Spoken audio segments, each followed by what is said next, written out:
ठीक है। पॉलीमॉर्फिज्म का मतलब होता है, पॉली का मतलब मेनी, मॉर्फिज्म का मतलब फॉर्म्स। ठीक है, मतलब one thing in many forms. अब इसका जो यूज होता है वो किस लिए होता है?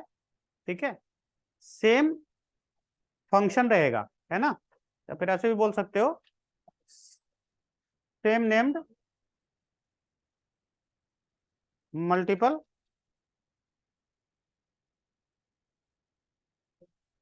फंक्शंस विथ डिफरेंट वे, है ना। सेम नाम के बहुत सारे फंक्शंस होंगे जो डिफरेंट वे से काम कर रहे होंगे, इसी को क्या बोलते हैं? पॉलीमॉर्फिज्म। ठीक है ना। ये कितने टाइप का होता है?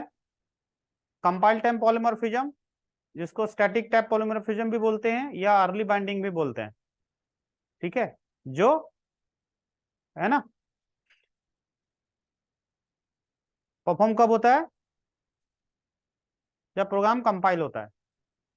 ठीक है, और कैसे करते हैं? तो फंक्शन ओवरलोडिंग के कॉन्सेप्ट से। ठीक है। दूसरा, रन टाइम पॉलीमॉर्फिज्म, या इसको डायनेमिक टाइप पॉलीमॉर्फिज्म भी बोलते हैं, या लेट बाइंडिंग भी कहते हैं। ये कब होता है? जब हमारा प्रोग्राम एग्जीक्यूट हो रहा होता है ना, तब ये परफॉर्म होता है। और किसके थ्रू इंप्लीमेंट करते हैं? फंक्शन ओवरराइडिंग के थ्रू। समझ में आ गया? मतलब ये हुआ पॉलीमॉर्फिज्म में दो टॉपिक हैं, क्या है? फंक्शन ओवरलोडिंग और फंक्शन ओवरराइडिंग। अब देखो फंक्शन ओवरलोडिंग क्या होता है। जब किसी भी क्लास में बहुत सारे फंक्शंस का नाम सेम हो, मल्टीपल फंक्शंस का नाम सेम हो, पर उनके आर्गुमेंट अलग हो। क्या है? उनके आर्गुमेंट अलग हो। बहुत सारे फंक्शन का नाम सेम हो बट उनका आर्गुमेंट अलग हो, तो हम क्या कहते हैं? फंक्शन ओवरलोड हो रहा है। समझ में आ गया?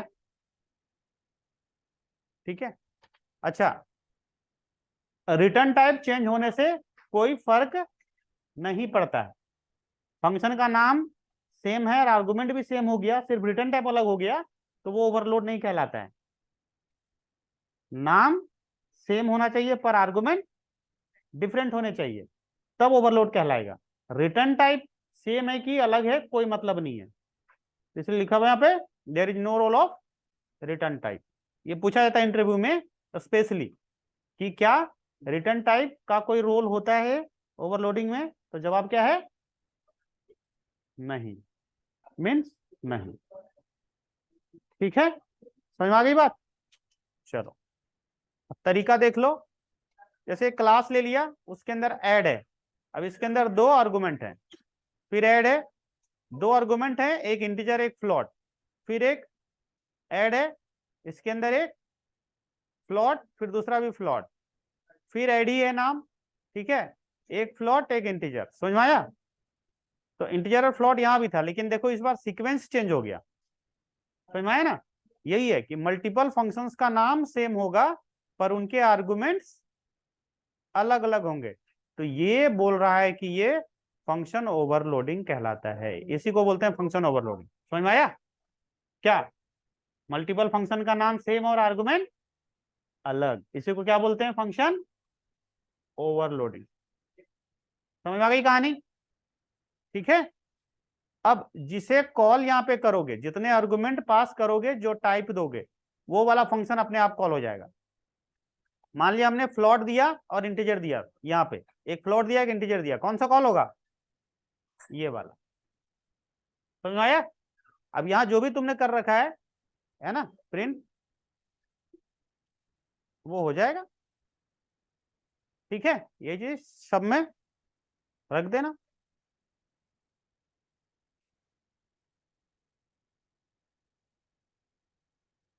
ठीक है ना।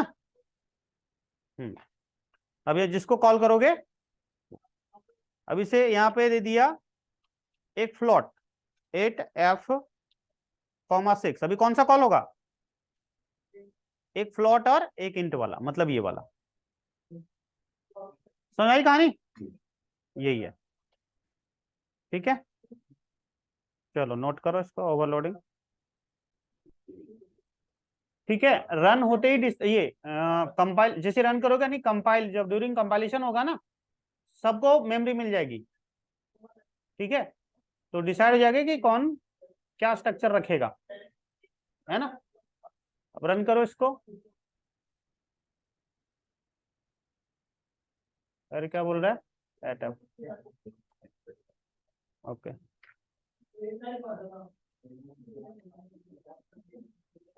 प्लॉट नहीं रख सकते, कोई बात नहीं। 0.4 है ना। ठीक है, आ गया, समझ आ गई बात।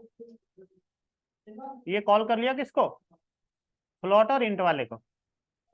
ठीक है, उल्टा कर दोगे अभी तो, मान लिया यहाँ पे लिख दिया 9, अब किसको कॉल करेगा, जल्दी बताओ। देखो, integer float integer, integer float integer है, तो इसको बोलते हैं सिग्नेचर स्ट्रक्चर, है ना। तो जैसा सिग्नेचर मिलेगा उसको, फंक्शन का स्ट्रक्चर मिलेगा, वैसे को कॉल कर लेगा वो। क्लियर है, ये हो गया फंक्शन ओवरलोडिंग, है ना। यहाँ पे ठीक कर लो इसको। हाँ,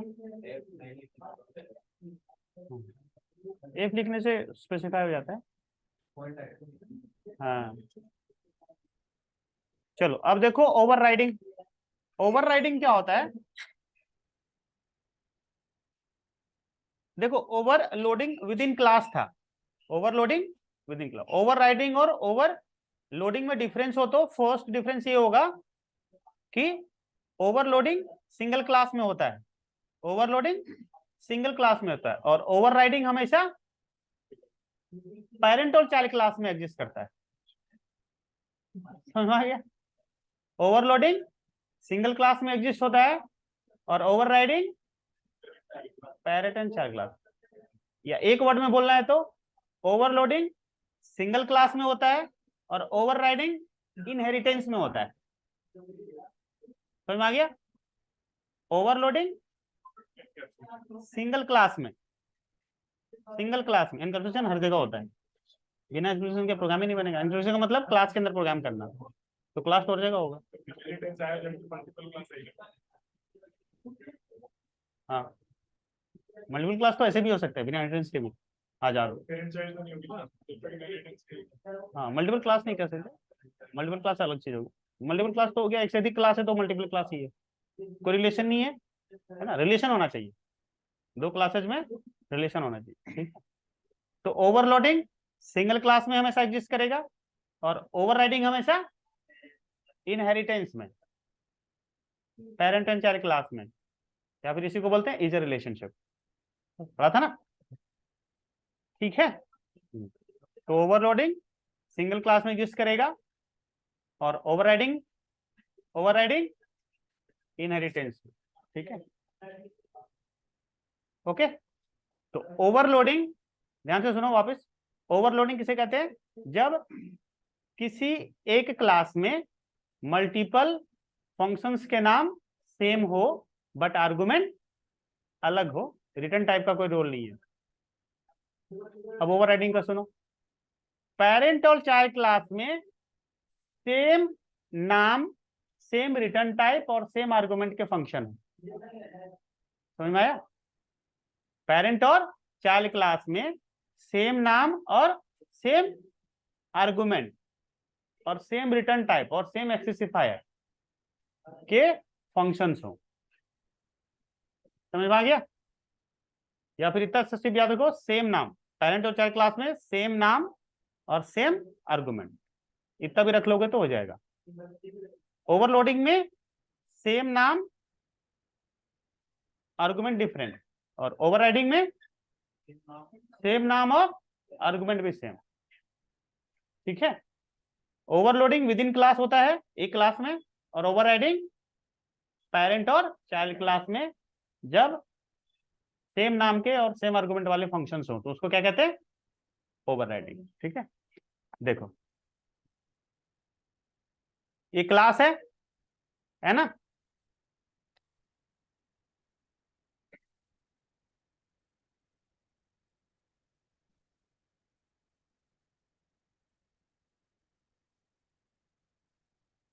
यहां पे बना लिया क्लास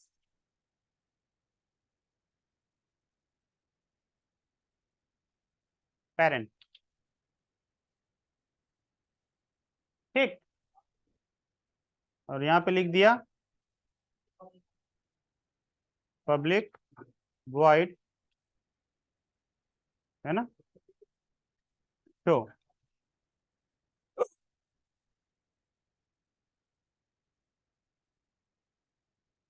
सी आउट पेरेंट।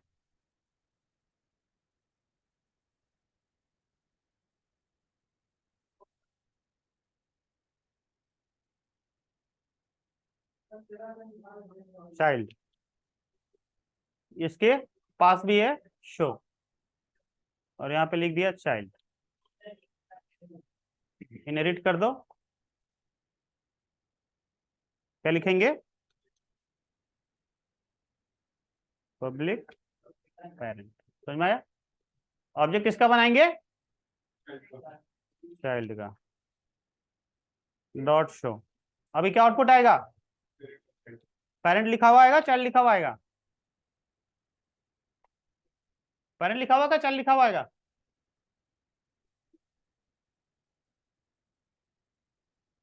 ये यहाँ ओवरराइड हो गया, मतलब इसकी डेफिनेशन यहाँ चेंज हो गई चाइल्ड में। समझ में आया? तो ये लिखा हुआ आएगा, चाइल्ड लिखा हुआ आएगा, ठीक है ना? समझ में आया? क्लियर है?